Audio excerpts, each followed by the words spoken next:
ineza ntabwo izihera. Urashobora gukora neza uyu munsi wa none, umwana wawe akaziturwa ineza wakoze.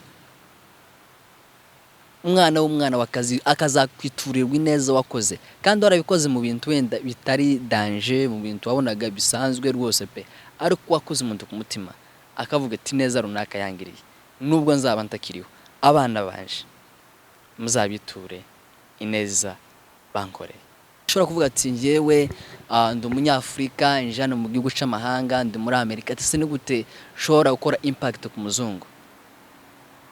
Wewe utekereza ko umuzungu yakora impact kandi atazi n'ikinyarwanda, atazi n'igiswahili, ariko yakora kantu ukavuga ati uyu muntu no mugira neza, kora ku buzima bwiwe, akavuga ati nahuye n'umunyafrika udasanzwe kugira neza.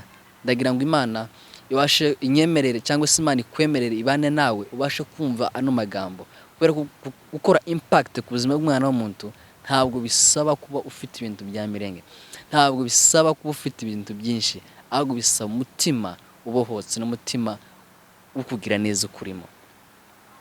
Ntabwo wari kuvuga ngo wakorera abanyafurika neza, ndetse n'abazungu n'abashinwa n'iki n'iki. Urashobora gukora akantu gatoya kagahindura ubuzima bwiwe, akavuga ati nahuye n'umuntu wavuye mu gihugu runaka tutavuga n'ururimi rumwe. Ndabizi neza ko bino bintu ndi kuvuga hari abantu wahuye nabo mu buzima bwawe bahinduye ubuzima bwawe utarunazi, utigeze ubana nabo, utavuga n'ururimi rumwe. Hari umuntu wahuye nawe umeze gutyo aguhindurira ubuzima bwiza n'uyu munsi wa none wirahira ukavuga ati nawe n'umuntu runaka, umuntu runaka mpindura ubuzima.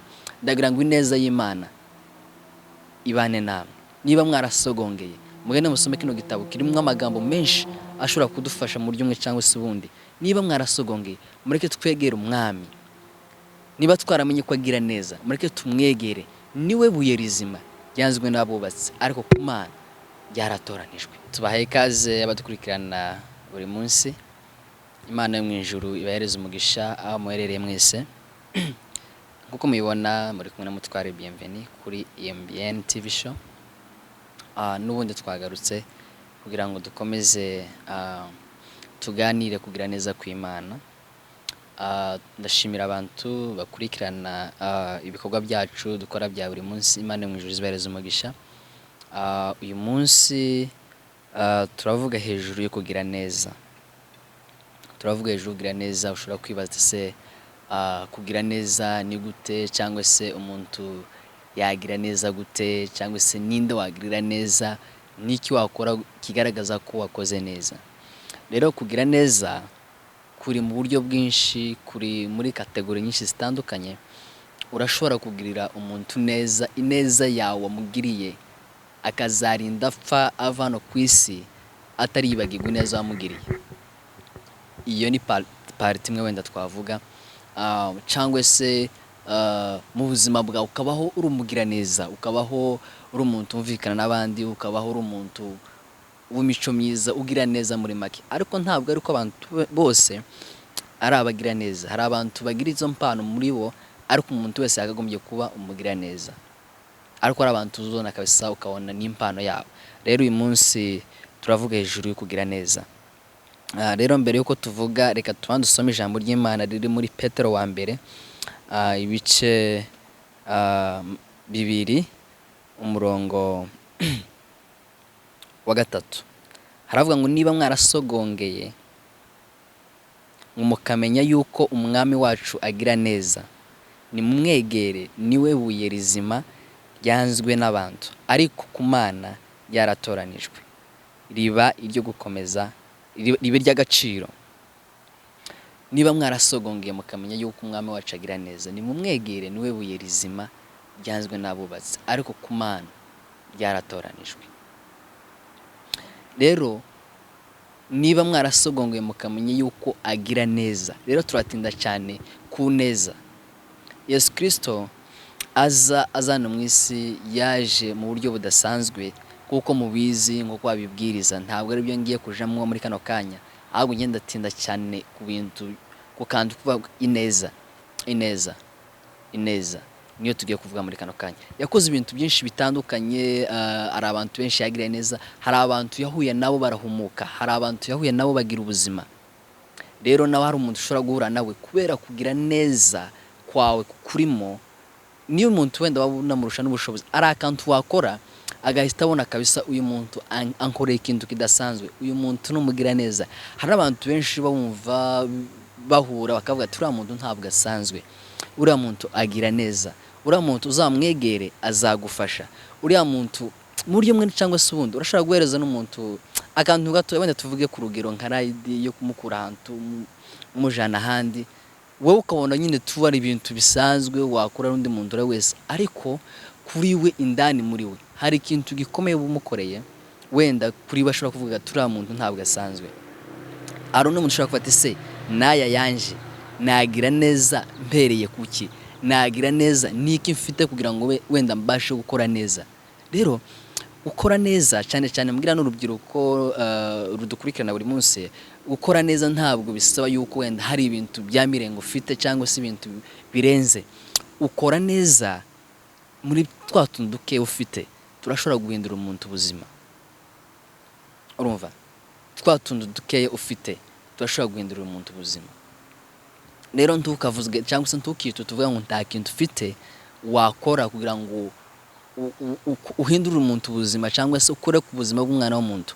Twa kantu ufite kawe gatoya karashobora gukora ku buzima bw'undi mwana w'umuntu, atari ko ufite ibya mirenge cyangwa se ufite ibintu birenze.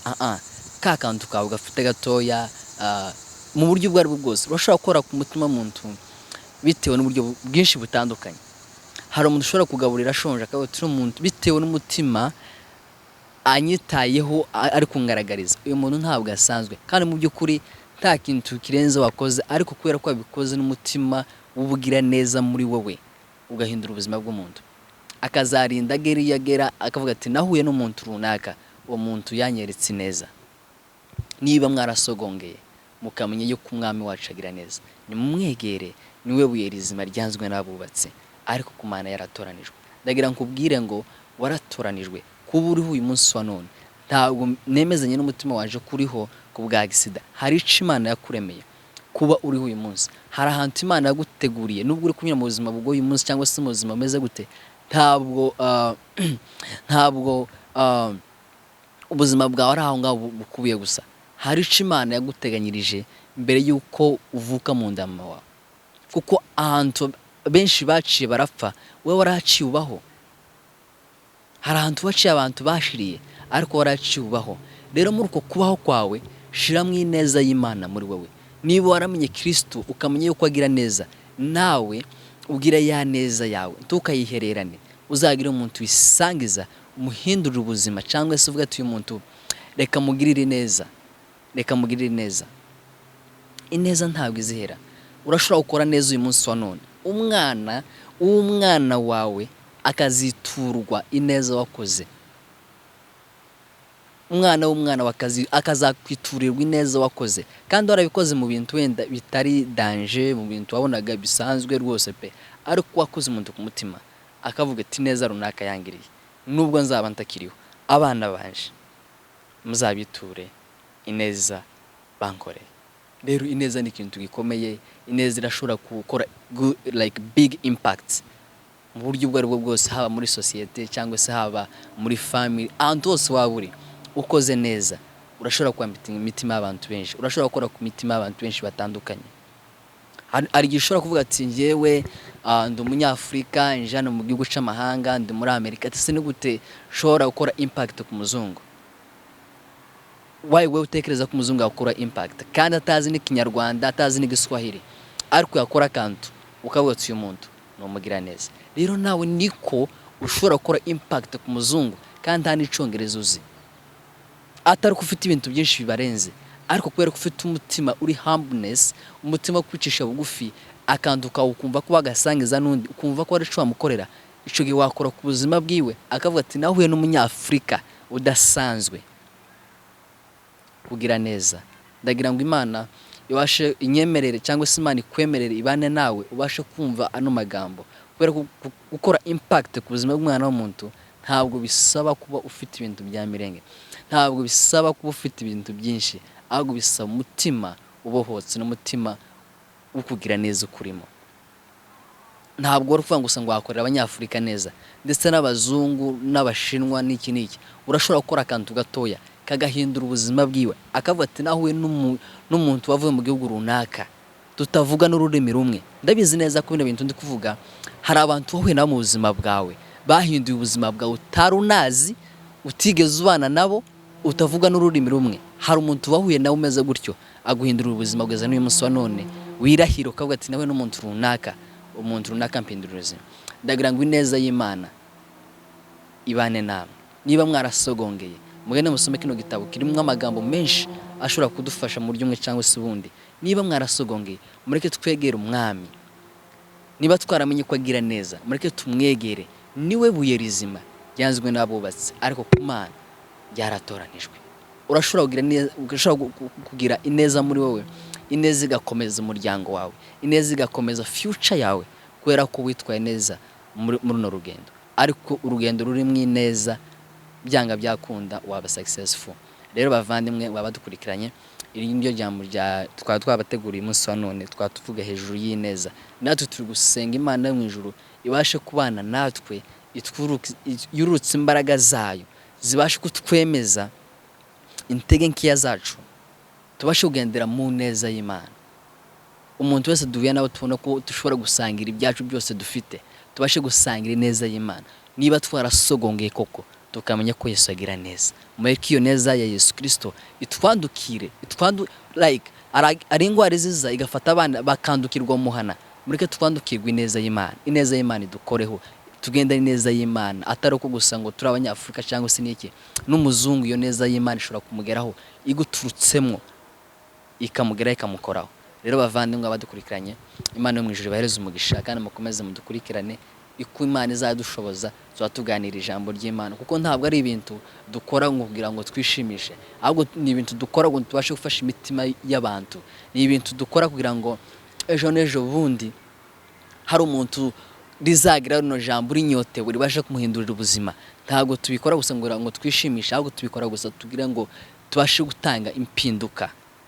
Rero muvandimwe washe kumva rino jambo, reka riguhindurira ubuzima mu izina rya Yesu Kristo. Reka rino jambo wumvise kano kanya ugira ico ukuyemo, ntabe gusa kureba amashusho cyangwa se ukomantinga ibintu wenda bitajanye na rino jambo. Ureke ineza y'Imana ikugeremo, uvuge ate se wipime wenyine ubwawe, uje kugipima uvuge ate se ineza y'Imana indimo. Niba ineza y'Imana ikurimo, ukomeze ineza. N'undi muntu wese niyo waba atari umuvukanyi wawe, umwereke ineza y'Imana. Ico gihe ikimenyetso cy'uko wasogongeye ukamenya yuko agira neza kizakugaragaraho. Rero muvandimwe murakoze cyane kandi mukomeze mugira ibihe byiza. Ineza y'Imana ibabeho.